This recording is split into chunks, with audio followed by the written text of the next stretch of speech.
जय जगदंब. मी Mahurgad तांबोलवाला daily अपडेट्समध्ये आपले सर्वांचे स्वागत आहे. आज आपण माहिती घेणार आहोत आई रेणुका मातेच्या परमपादुका याचे दर्शन घेऊन व याच्याबद्दल माहिती घेऊन आपण समोर कोरीभूमी इथे जाणार आहोत. आणि ही माहिती आपल्याला रेणुका मातेचे मुख्य गाभारा पुजारी भवानीदास रेणुकादास भोपे देणार आहेत. जय भवानी, जय जगदंब. पूर्वीच्या काळी जे भाविक भक्तगण यायचे मातृतीर्थामध्ये स्नान करायचे, स्नान करून या पाऊलवाटेने इथे यायचे.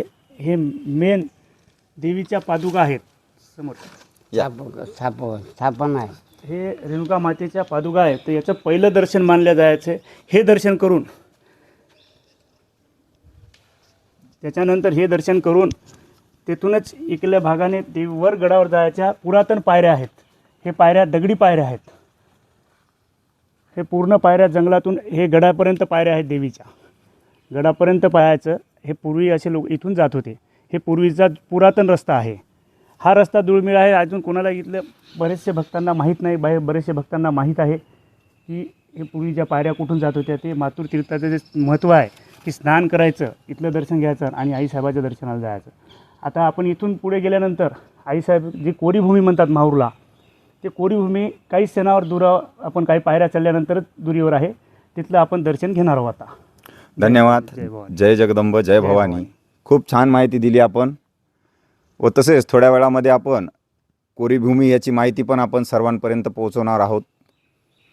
व तसेच ही जुनी एक दीपमाळ आहे इथे. ही दीपमाळ पूर्वीच्या काळामध्ये जसं त्रिपुरा पौर्णिमा आहे अशी आपण दीपमाळ दीप प्रज्वलन करतो. आता जसं मातृतीर्थावर काल झालं, गावातले जेवढे भक्तगण होते त्यांनी मातृतीर्थावर दीप प्रज्वलन केलं. पूर्ण दीप लावले होते मातृतीर्थावर. तसे इथंसुद्धा दीप लावत होते पूर्वीच्या काळी. पण आता कसं हे भाग थोडंसं जंगलात आला, इथं वापर कमी असल्यामुळे इकडे लोक यायला फार हे करतात. इथे आई सतीचं मंदिर म्हणून आहे. इथं महादेवाची पिंड स्थापना आहे. तिथले पुजारी बाजी महाराज. नमस्कार बाबा. नमस्कार. इथं रेणुका माता सती गेली, तिच्या नावाने परशुरामाच्या टायमाला सतीचं मंदिर बांधलेलं आहे. मग ती सतीचं माता मी तिची भक्ती करतो, त्याच्यामुळे ती घडी घडी स्वप्न द्यायची. मग स्वप्नामध्ये तिला सांगितलं मला साक्षात दर्शन द्या आणि तुमचे काय म्हणणं आहे तुम्ही बोला माझ्याशी. मग त्या पद्धतीने मग मी मागच्या नवरात्रामध्ये तिचे मूर्ती स्थापन केली आणि तिची स्थापना तिथं केली जिथं तिचा संस्कार झालेला आहे. दत्त महाराजांनी 3 दिवस पूजा केली आणि परशुराम अग्निडाग देत नव्हता.